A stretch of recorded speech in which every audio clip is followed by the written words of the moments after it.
Enjoy this guilt-free post-workout meal. Stay tuned. Place in a large bowl with vinegar, and you're going to squeeze lemon juice on top. Let both sides sit for 30 seconds.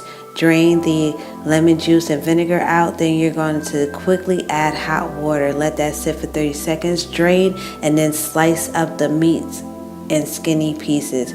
Now I'm going to add red and green bell peppers, scallions, and pieces of onions. A little bit of sunflower oil, which is a healthier oil to use, especially for frying. If you're frying, not with steak particularly, I know it's really good for people with high blood pressure and high cholesterol, so that's another thing to consider. Now I'm blending the ingredients all together.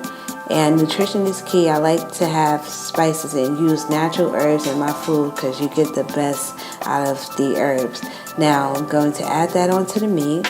That's the blended mix. Adobo con sazon, I'm just going to add a little bit. And the ingredients below, I'm just going to show you each measurement of what I use. At this point, I eye everything. This is everyday seasoning that I purchased from Trader Joe's. You may find it from someplace out. I'm just going to grind that up real good and get that real seasoned. Now after that's done, the next up is going to be garlic salt. With the garlic salt, I'm going to grind some garlic salt on top of the meat as well. Now that's ready to go. I have my watered boil with adobo con sazon, a pinch of garlic salt ready. And I'm just going to add the brown rice into the boiling water. I just stir it up a little bit, and I noticed that it's not enough brown rice. So now I'm just going to add some more brown rice. Now I'm stirring it up a little bit more. And just that inch between the rice and water lets me know that it's a perfect amount for the rice to cook it. Now the pan is hot and the beef is ready to go on the pan.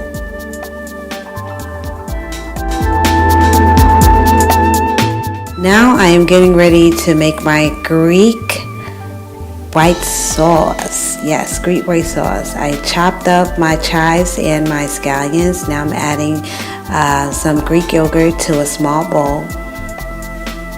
Some goat cheese, crumbled goat cheese that I purchased from Trader Joe's, and of course the Greek yogurt is low-fat Greek yogurt.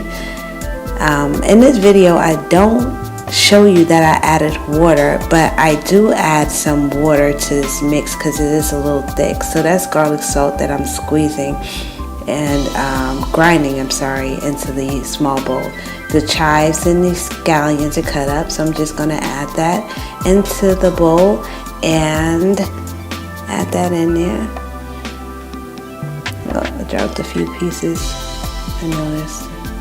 Okay, so that's all the ingredients in there. I'm just going to show you how I just mixed it all up. And of course, I added water later on. Now I'm going to add some orange muscat, champagne, vinegar. Now there's some wild organic honey from Trader Joe's, just a dab of that. For taste. Mix that all up. After that's mixed, then after this point, then that's when you would add the water. In the instructions below, it shows you the measurements of the water. Now here I'm showing you that I'm turning the fire to low because the rice is halfway done and the water has evaporated. It's important to cover the rice to let that steam. This is previously cut chicken from the night before it's baked. I'll show you how to make that in the instructions below. Now the steak is looking good. The peppers and onions I added to the pan. Now that the steak is halfway cooked, just to give these peppers and onions the flavor of the steak. I'm just going to flip both sides and show you what that looks like. Now both sides are flipped. The peppers and onions are cooked. The rice is cooked. And now I'm going to get ready to show you what it looks like on a plate all together. That's the milk, the steak, chicken, basmati brown rice, and baby spinach. And that is my white Greek sauce, homemade, that I created. This is what it looks like with the white sauce on it. You could add steak sauce if you like. Enjoy.